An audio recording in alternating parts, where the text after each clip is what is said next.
یہ ایک پشتو نظم کا خلاصہ اور ترجمہ ہے۔ ایک پشتون نوجوان شاعر محمد شمسور نے پورے پشتون افغان قوم کے درد اور تکلیف کی تصویر ایک نظم میں سمو دی ہے، جس کی کہانی حضرت یوسف علیہ السلام کی کہانی جیسی ہے۔ ذرا سنیں۔ ایک شخص اپنے بھائی کو کنویں میں گراتا ہے، اسے خطرہ اپنے ہی بھائی سے ہے۔ پختون کا وجود یوسف کی مانند ہے اور اس کے غدار اس کے اپنے گھر والے ہیں۔ یعقوب یعنی یوسف کا باپ پاگلوں کی طرح بھاگتا ہے، وہ تلاش کی طرف بڑھتا رہتا ہے یوسف کو ڈھونڈنے کے لیے، اور یعقوب اپنے پیارے بیٹے کے غم میں دیوانہ ہو گیا، اپنا گریبان چاک کر دیا، آنسو گریبان تک بہے آتے ہیں اور وہ دنیا سے احتجاج کرتا ہے۔ ابھی کہتا ہے کسی نے یوسف کو مار دیا، کبھی کہتا ہے وہ واپس آ گیا ہے۔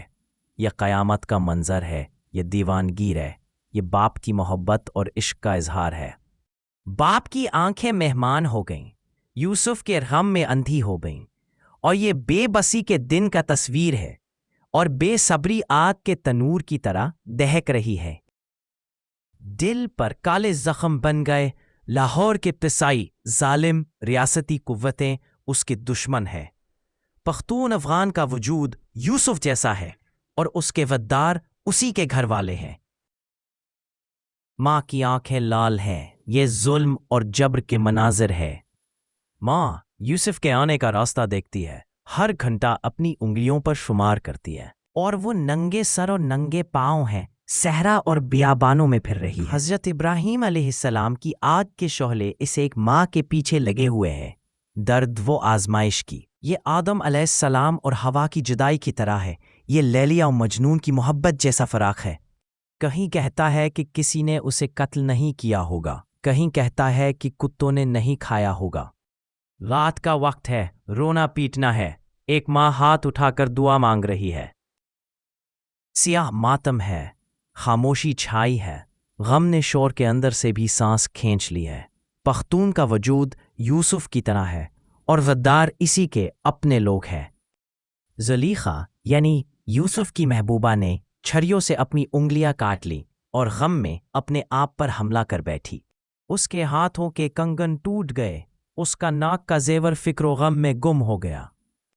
ہائے سایہ اسے یوسف نظر آتا ہے، مایوسی کے عالم میں وہ امید تلاش کرتی ہے۔